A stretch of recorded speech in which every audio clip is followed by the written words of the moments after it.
Free Scales. Hi, I'm Dave Arnott, the Christian Economist.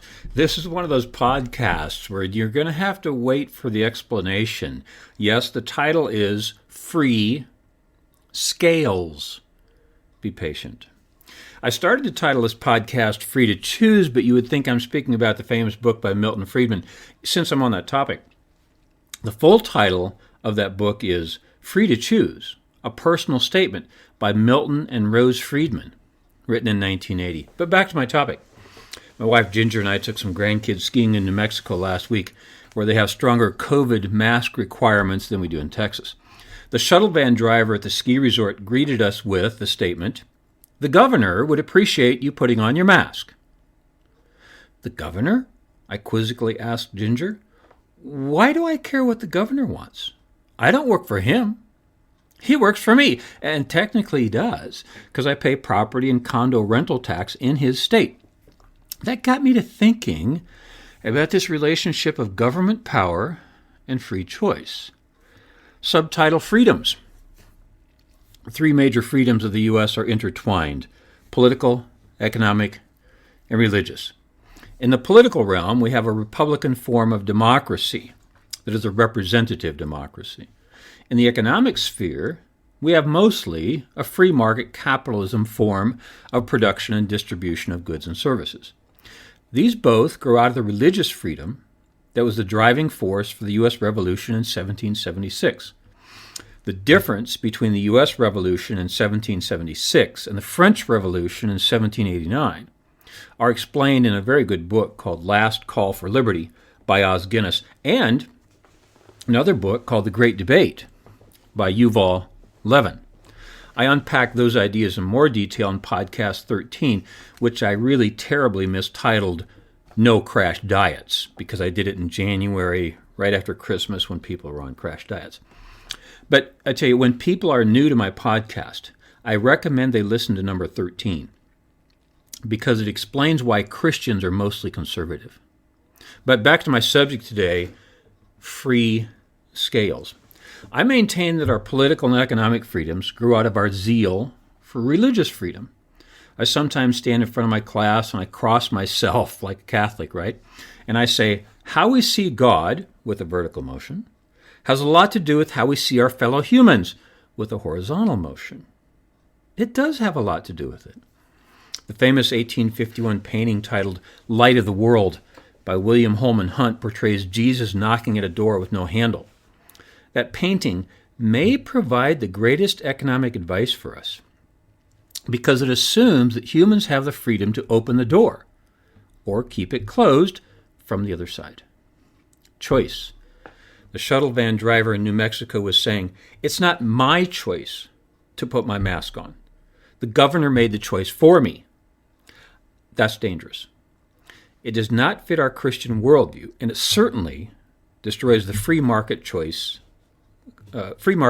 concept of choice.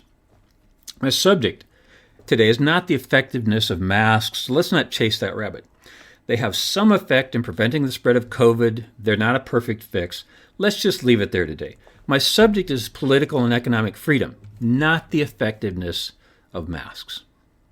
Another common procedure in my class is to cross my arms and declare, the intersection of Christianity and economics is freedom.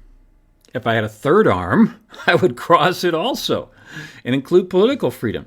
Look, I grew up as a Free Methodist. I used to say, my religion won't let me go to movies, play cards, or square dance during physical education in school.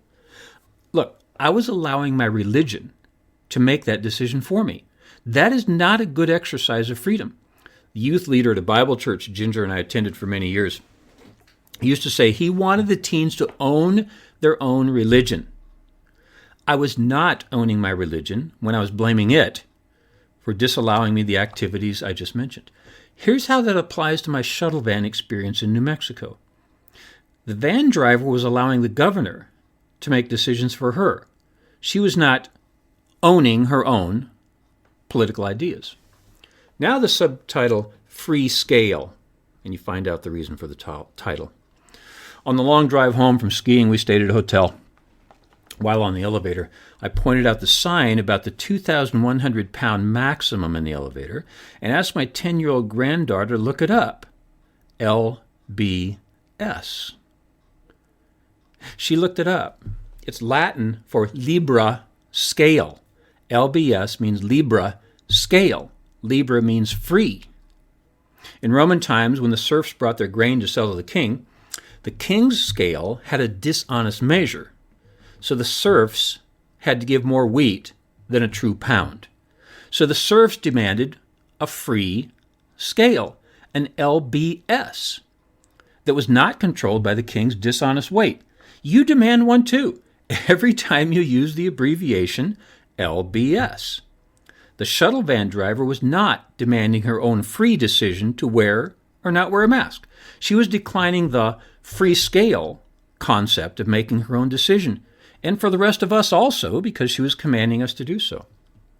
I often draw a happy face, smiley face, I guess you'd say, on the board in the classroom, and I say, the benevolent economic distributor would have to have perfect vision through two eyes, and I draw the letter I instead of human eyes. The benevolent distributor would have to have perfect information and perfect intent. Perfect eyes, perfect vision through two eyes. Get it? Hey, no one does. But the market does.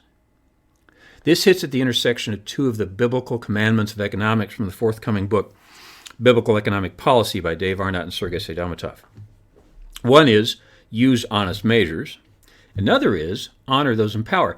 But these serfs in the Roman times could not honor those in power because the king was using dishonest measures. Subtitle political. We don't have a pure democracy in the United States. We have a Republican representative form of democracy. Switzerland is closer to a pure democracy than we are. During a visit to Switzerland, a local commented to me, we just voted on a 20 euro minimum wage. We vote on just about everything, he said. And oh, by the way, the minimum wage failed. Subtitle religion. My PhD dissertation was on U.S.-Russian joint ventures, and I've visited Russia a few times. There's a good reason why the Soviets and the Nazis had to get rid of the church before they could control the populace. In Russia, the Russian Orthodox Church was essentially bought off. Sorry, I don't have time to unpack that today. But all over Eastern Europe, there are church buildings that were destroyed or changed, maybe to opera houses or a warehouse, to end the freedom of religion in the old Soviet Union so that the governors could control the populace. For what happened to the church in Germany, I suggest you read a very good book titled Bonhoeffer by Eric Metaxas. He tells the story of Dietrich Bonhoeffer. The short answer there is the Nazis bought off the official church and then used the divide and conquer strategy with the remainder of the people, like Dietrich Bonhoeffer. We just reviewed the power of the market economy in my class last week. It really is astounding. Every time you hear that beep in Walmart when someone's checking out, a consumer just voted in the free market for goods. If they're buying ketchup, they just chose Hunt's or Heinz. They just chose the 32-ounce bottle or the 42-ounce bottle. Oh, well, for today's podcast, let's put it in pounds so we can use the free scale measure. 2 pounds or 2.5 pounds, LBS, Libra scale. They also chose the price, $1.78 or $1.92, or they didn't have to buy it at all. They could have bought it somewhere else. Groups don't choose to accept Christ as their personal Savior. Individuals do. That's what we believe as Christians. It makes no difference who your father or neighbor or even your pastor is. To apply it to today's subject, it matters not who your governor is. You individually make a choice to accept or reject the invitation of Jesus. In January 2013, I took a 3-credit-hour course in biblical geography at Jerusalem University College in Israel, taught by a brilliant guy named Carl Rasmussen. He has a book on the subject. It was fascinating.